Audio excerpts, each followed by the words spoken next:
आज काफी घरों में एयर कंडीशनर का यूज हो रहा है और बहुत जल्दी गर्मियां आने वाली है। तो अगर आप एयर कंडीशनर को अपने सोलर सिस्टम के ऊपर चलाना चाहते हैं जिससे कि आपका बिजली का बिल जीरो भी हो सकता है, या यूं कहें कि बहुत कम बिजली के बिल में ही आप अपने एयर कंडीशनर को चला सकते हैं, तो उसके लिए आप एक परफेक्ट सोलर सिस्टम लगा सकते हैं। और यहाँ पे अगर आपके घर में 1 से 2 एयर कंडीशनर है तो 5 किलोवाट का सोलर सिस्टम आपके लिए सही रहेगा। आज की वीडियो में हम डिटेल में आपको बताने वाले हैं कि 5 किलोवाट का सोलर सिस्टम आप किस किस तरह से लगा सकते हैं। सबसे सस्ता लगाना चाहते हैं तो कैसे लगेगा और आपके लिए कौन सा परफेक्ट रहेगा। सबसे पहले बात करते हैं कि 5 किलोवाट का जो सोलर सिस्टम है वो कितनी बिजली बना सकता है। तो यहाँ पे सोलर सिस्टम बिजली बनाता है यूनिट्स में। तो एक 5 किलोवाट का सोलर सिस्टम लेटेस्ट टेक्नोलॉजी के इन्वर्टर और सोलर पैनल के साथ में लगभग 25 यूनिट के करीब बिजली बना सकता है। और यहाँ पे गर्मियों में थोड़ी ज्यादा होती है, सर्दियों में थोड़ी कम होती है, इसलिए जो एवरेज आता है वो 25 यूनिट के करीब आता है।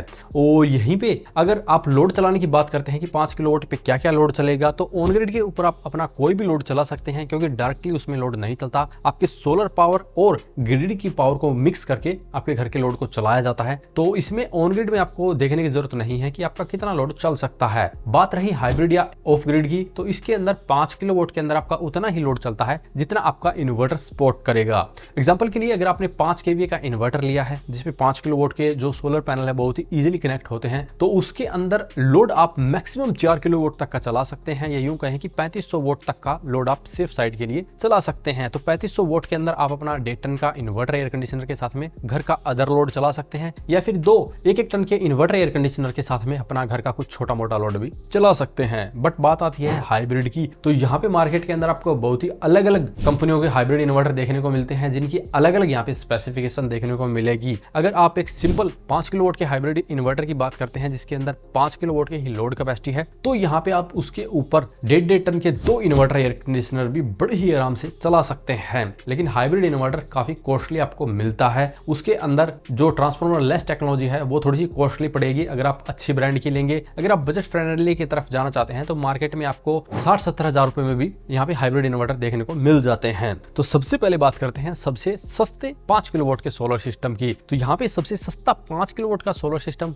आप लगा सकते हैं अपने एग्जिस्टिंग इन्वर्टर बैटरी के ऊपर। अगर आपके पास में 4 बैटरी वाला यहाँ पे इन्वर्टर सिस्टम लगा हुआ है, उसको सोलर में कन्वर्ट कर सकते हैं जिसपे 5 किलोवाट के पैनल लगा सकते हैं। इसके लिए आपका 14,000 रुपए का सोलर चार्ज कंट्रोलर आता है आशा पावर कंपनी में नियोन 70। और इसके अलावा आपका स्ट्रक्चर का और वायरिंग का खर्चा लगभग 50 से 60 हजार रुपए के करीब आएगा। बात रही सोलर पैनल की, तो सोलर पैनल आप अपनी मर्जी के अनुसार किसी भी टेक्नोलॉजी की यहाँ पे लगा सकते हैं। मार्केट में आपको मोनोप्रक बाइफेशियल टेक्नोलॉजी मिलेगी, एन टाइप टॉपकॉन मिलेगी और एसजेटी मिलेगी। अगर आप कम पैसे में ज्यादा बड़ा सिस्टम लगाना चाहते हैं तो आप मोनोप्रक बाइफेशियल टेक्नोलॉजी के साथ में जा सकते हैं। अगर आपको थोड़ी सी अच्छी टेक्नोलॉजी के साथ में जाना है तो एन टाइप टॉपकॉन के साथ में जा सकते हैं। और अगर आपको सबसे लेटेस्ट टेक्नोलॉजी के साथ में जाना है तो आप एसजेटी के साथ में जा सकते हैं। बट जो इनको तीनों की कीमत है वो बिल्कुल अलग अलग है। मान लीजिए आपको मोनोप्रक बाइफेशियल के अंदर अगर 5 किलोवाट के सोलर पैनल लगभग 80 से 85 हजार रुपए में मिलेंगे, तो वहीं पे एन टाइप टॉपकॉन के अंदर यही खर्चा 5 से 10 हजार रुपए तक बढ़ सकता है। और एसजेटी के अंदर भी ऐसे ही 15 से 20 हजार रुपए तक भी बढ़ सकता है, डिपेंड करेगा किस ब्रांड का आप ये सोलर पैनल ले रहे हैं। तो अब यहाँ पे आप देखेंगे कि आपका कंट्रोलर और स्ट्रक्चर और पैनल का खर्चा मोटा मोटी 1.5 लाख रुपए के करीब आने वाला है। और यहीं पे अगर आपको बैटरी बैकअप की जरूरत नहीं है, सिर्फ बिजली का बिल कम करना है, तो आप बिल्कुल नया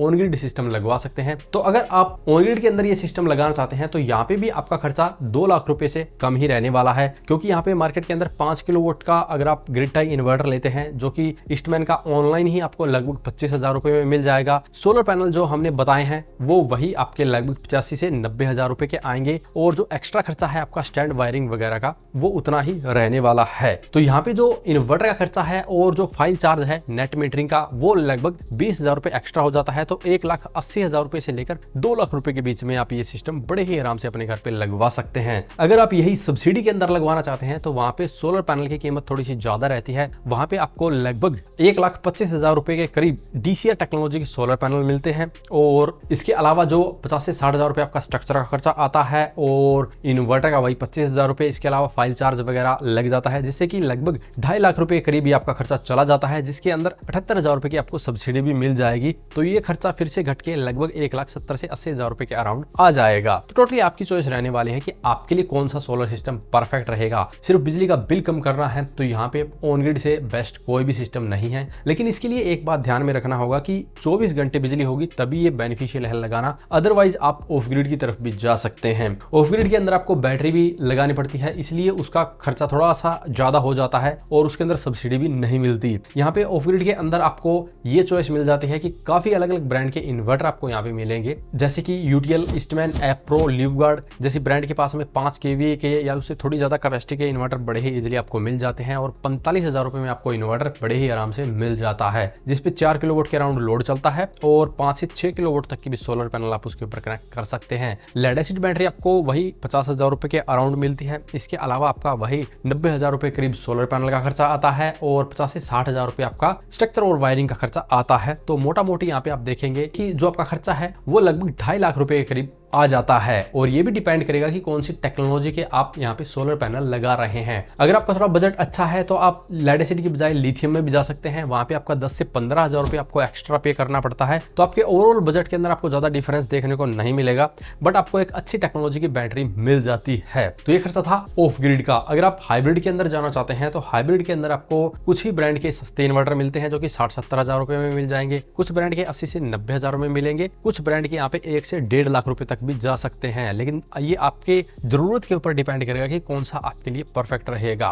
तो यहाँ पे अगर हम एवरेज 1 लाख रुपए का हाइब्रिड इन्वर्टर मान के चलें तो इसके अंदर लिथियम बैटरी वही फिर से 60 से 65,000 रुपए में मिलेगी और बाकी का जो खर्चा है लगभग 1.5 लाख रुपए वो आपका एज इट इज रहेगा। तो यहाँ पे आप देखेंगे कि लगभग 3 लाख रुपए में आप 5 किलोवाट का हाइब्रिड सोलर सिस्टम भी लगवा सकते हैं। अगर आपको इस पे भी सब्सिडी चाहिए तो फिर से आपको डीसीआर सोलर पैनल लेने पड़ते हैं, जिसका खर्चा थोड़ा सा और एक्स्ट्रा होता है, बट मैं यहाँ पे आपको राय देता हूँ कि आप डीसीआर के बजाय नॉन डीसीआर के अंदर लगाइए, आपको यहाँ पे कोई ज्यादा प्राइस का डिफरेंस देखने को नहीं मिलेगा। तो फिलहाल के लिए ये 4 सिस्टम है जो कि आप अपने घर पे लगा सकते हैं। लेकिन यहाँ पे भी अगर आप ऑन ग्रिड के अंदर इन्वर्टर को चेंज करना चाहते हैं तो माइक्रो इन्वर्टर का भी यूज कर सकते हैं। माइक्रो इन्वर्टर लगाने के अपने आप में काफी ज्यादा फायदे होते हैं, उसका वीडियो हमने ऑलरेडी बनाया हुआ है, वो आप देख सकते हैं। बट यहाँ पे मोटा मोटी आप देखेंगे कि आपको 5 किलोवाट का सोलर सिस्टम लगाने का खर्चा लगभग 1.5 लाख रुपए से शुरू होकर 3 लाख रुपए तक जाता है और ये डिपेंड होता है सिर्फ आपकी चॉइस के ऊपर कि आप कौन सी टेक्नोलॉजी के साथ में जाते हैं। अगर इसके बारे में अभी भी आपका कोई सवाल या सुझाव हो तो वीडियो कमेंट बॉक्स में कमेंट करें। वीडियो पसंद आए तो लाइक करें, शेयर करें, साथ ही हमारे चैनल को सब्सक्राइब करें। सब्सक्राइब करने के साथ साथ बेल आइकन को जरूर दबाएं ताकि इसी प्रकार की वीडियो आपको समय समय पर मिलती रहे। धन्यवाद।